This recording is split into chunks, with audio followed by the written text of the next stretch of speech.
Day one of the play-in is done, and here are my takeaways. It was just as good as I thought it would be. Honestly, both games went almost, not exactly. If I'm being honest, okay, let me start with the more recent game. The one that most of you guys would probably want me to talk about. Warriors versus Grizzlies was a movie. Now, I came into this game with the expectation that the Warriors would come out and be going all out, they'd be cooking. And the Grizzlies came out and they were cooking. They were doing amazing. They were actually hitting shots. Ja was hitting threes. He was cooking the Warriors defenders. And it looked like Curry was a little bit off of his game from the start. And I was like, maybe the Grizzlies might actually surprise me and take this game. Because people may forget, they still are top 10 in offense and defense. And the more I think about this Grizzlies team, the more I see them, although they did fire their head coach, I wouldn't be surprised. They're not a complete failure yet to me. Like, I'm not completely ruling them out of doing anything. I mean, I don't think, of course, I don't have high hopes for them because they fired their head coach.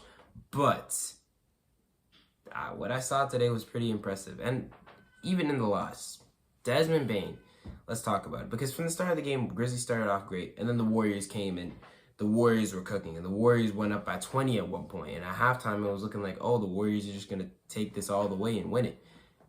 And the Grizzlies fought. The Grizzlies fought back. I looked at the screen. I looked back because I was doing some other stuff while I was watching this game. So I look at the game. I look back at what I was doing. Look at the game. So I look at the TV. It's a 20-point game. Back down. Look at the TV again. It's a 15-point game. Oh, okay. Interesting. Look at the TV again. 9-point game. Oh, okay. Look back at TV. 5-point game. 3-point game. The Grizzlies have the lead. What in the world? It wasn't exactly a collapse by the Warriors. They just stopped hitting their shots. And that's one thing I want to talk about with the Warriors. Jimmy Butler and Curry, of course, Curry wasn't making shots all game. He especially turned up in the fourth quarter, but Jimmy Butler especially was the main shot maker for the Warriors in this game. And I guess Kajemski hit some. Gary Payton second had some clutch buckets. Quentin Post was actually really impressive. Their supporting cast was nice. And especially on the defensive end, their supporting cast was great. But when it came to offense, Jimmy was definitely a main guy who you would look to be the answer, really. And yeah. So from that perspective, I don't know if the Warriors, because when you look at the Warriors as a contender, of course you want other options. Of course, if you have those top guys who can be really good for you and you just have the other guys who are solid, it can work. But is it reliable? Is it reliable when you're going against top teams with the best defenses in the NBA, like the Houston Rockets, who they're going to face? I'm going to talk about that in a later video, but for now, yeah. The Warriors, Jimmy was definitely the main answer for them all game on the offensive end. He was playoff Jimmy. He was showing us playoff Jimmy in the play-in tournament. It was great to see because I'm pretty sure it's Jimmy's first play-in tournament, so yeah, he's always been actually above the play-in tournament the more I think about it. So, yeah, Jimmy, he, in his first play-in tournament, showed out, and it was great to see. He dropped 38 tonight, if I remember correctly, and Steph in that fourth quarter. Now, before I talk about Steph, I will say, I have to give credit to the Grizzlies. I have to give credit where it's due, because the Grizzlies, lots of young guys, especially two rookies in their starting lineup, Scottie Pippen Jr., I think he's a rookie, and Zach Edey, who I know is a rookie. Two rookies in their starting lineup, and they still were doing this. And, of course, both of them were in really bad foul trouble. Edey had 5. Pippen fouled out at the end of the game. And they also missed crucial free throws that definitely could have won them the game. But I'm still really impressed with how they performed. Pippen was really important on the defensive end, getting some clutch steals, getting on the fast break, making some important decisions later on, getting to the basket. He was a great guy, just a great supporting guard for Ja Morant in this game. And Edey was amazing amazing on the boards. Of course, his offense still is a work in progress. Finishing around the rim and passing out of the triple teams that he faced in the post. Those are the two big things I see for him. And a lot of times he did lose the ball in those ways. But what I saw from him on the defensive rebounding and the offensive rebounding, the fighting for the boards, is very impressive. And of course, foul trouble is another thing. It's actually pretty common with rookies. So I'm not surprised that, especially in a very, very important postseason game, that these two were in foul trouble. It doesn't surprise me. But it's definitely something that they're gonna have to look for, look to work on. And of course, as time goes on in his careers, I'm just gonna say that I was very impressed by these two. They definitely showed me. They showed me what they could do.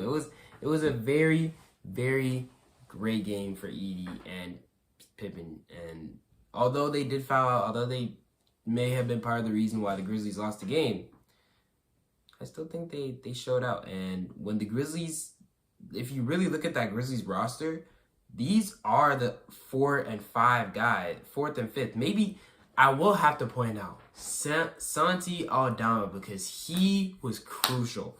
Because there's a point in time where Ja Morant, he's the main star of his team, but he was not the best player on the Grizzlies today.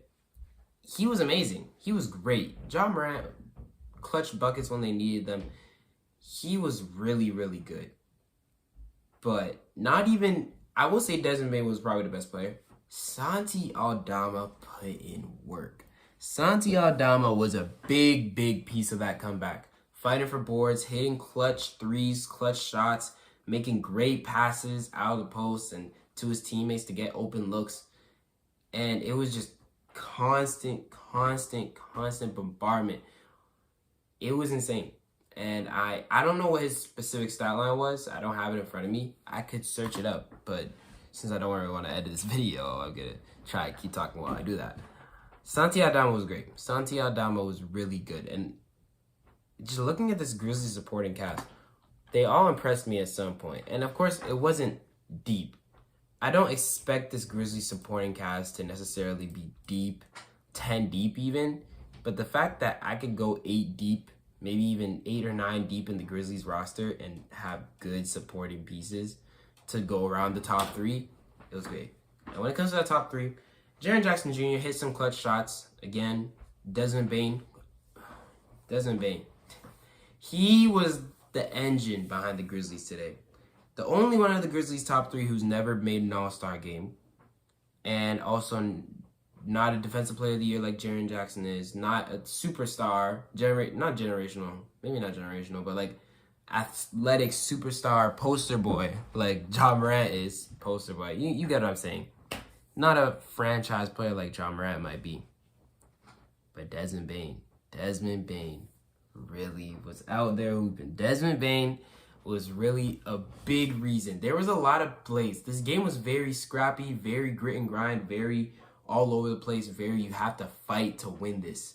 And when it came to those moments where the possession would be all messed up, the ball is all over the place, and people are just trying to grab onto it, diving on the court to get it, Desmond Bane comes in, he gets that ball, and he hits that 3, and it was a great thing to see. Desmond Bane was clutch. And after seeing him in this, I want the Grizzlies to make the playoffs now, because it's a disservice to Desmond Bane if they don't. Do I really need to tell you about how good Steph Curry was in the 4th quarter? Because Steph Curry, like I said, he wasn't good most of the game. Do I really need to tell you how good he was in the 4th quarter? In these big moments, it's always the teams, the players that have the experience that are really built for the moment.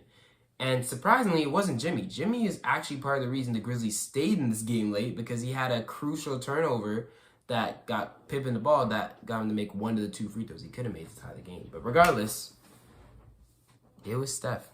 And Steph, that double, triple pump fake 3 that he hit. It was insane. Steph was amazing. Steph was on another level. And it really, if you look at the stat sheet, you're going to think Steph was good all game. Steph was only good in the 4th quarter. I'll say it right. I mean, he had moments. He was only really on it in the 4th quarter. Most of the game, Steph was kind of just cardio.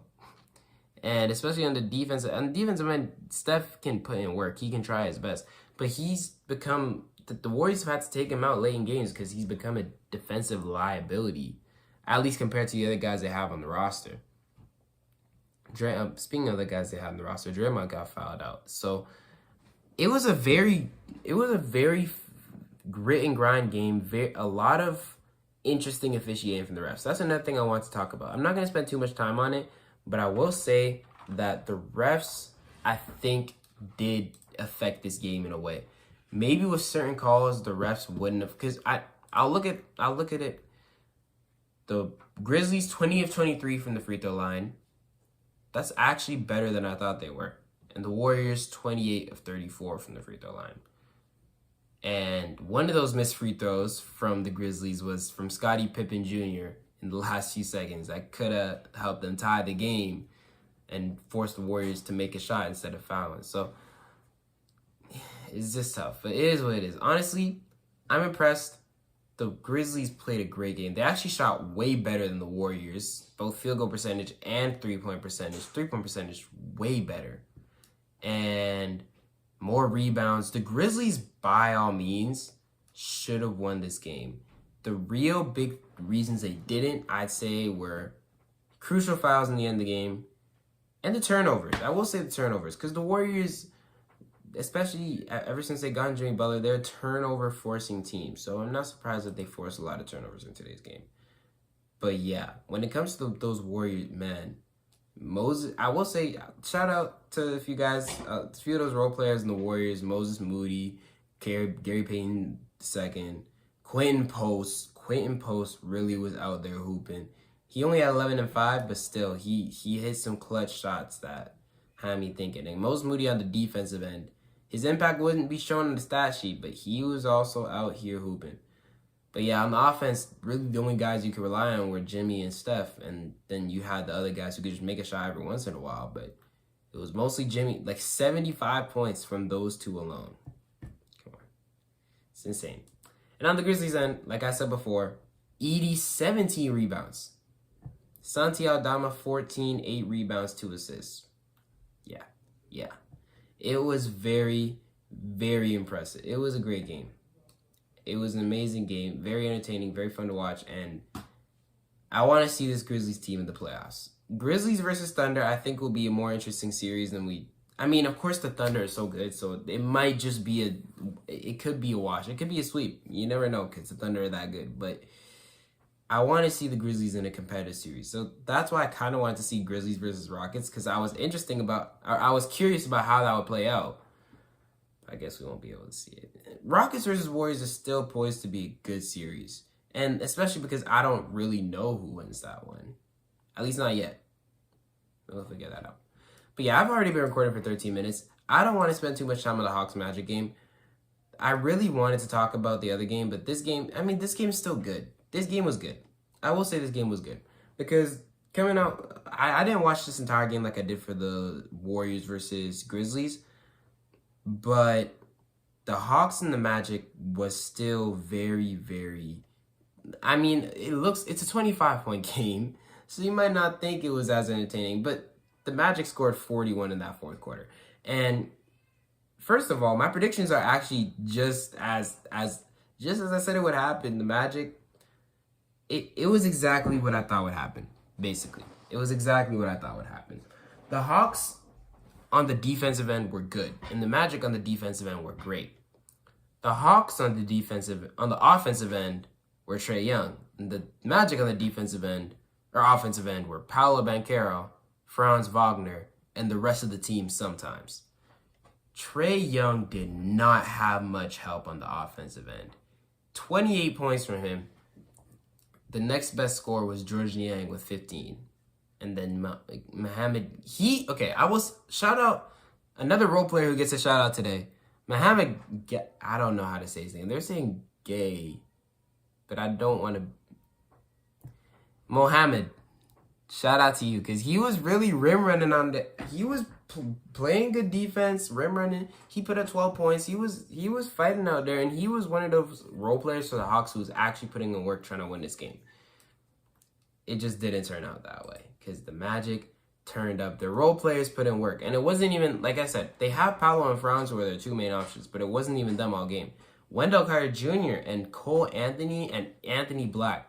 Those three were three amazing role players for the Magic who put in work in this game. They were hitting the clutch shots, especially Cole Anthony. And Wendell Carter Jr. was fighting on, he was just doing everything they need him to do. Fighting on the offensive boards, on the defensive boards. The offensive boards is another thing I want to mention with the Warriors game. The Warriors got a lot of offensive boards, but it's a little too late for that now because I'm done talking about that. Overall, the way I see it, the Magic's offense wasn't consistent. But the Hawks' offense was just one guy. And the second that one guy was gone, I was literally watching. The Hawks were down like 30-50 at one point. And then in the third quarter, they came back. They made it like a 3-point game. Trae Young was doing great, and he brought it back. And then Trae Young was benched, and it went back to a 10-point game. So it was just really hard for the Hawks to generate offense outside of Trae Young. And this makes it even more, this gives me even more reason to pick the Bulls over the Hawks in this upcoming playing game on Friday. Or whoever wins. I mean, if the Heat win the game, do I take them over the Hawks? Maybe. I don't know. I just don't think this Hawks team, especially without Jalen Johnson, I don't think they're built for this. I don't think it's their year yet. And maybe they go into the lottery, maybe they get the 14th pick, maybe they draft another super good rookie, and maybe next year they end up being good. I don't know. But yeah, the Hawks are a weird team right now.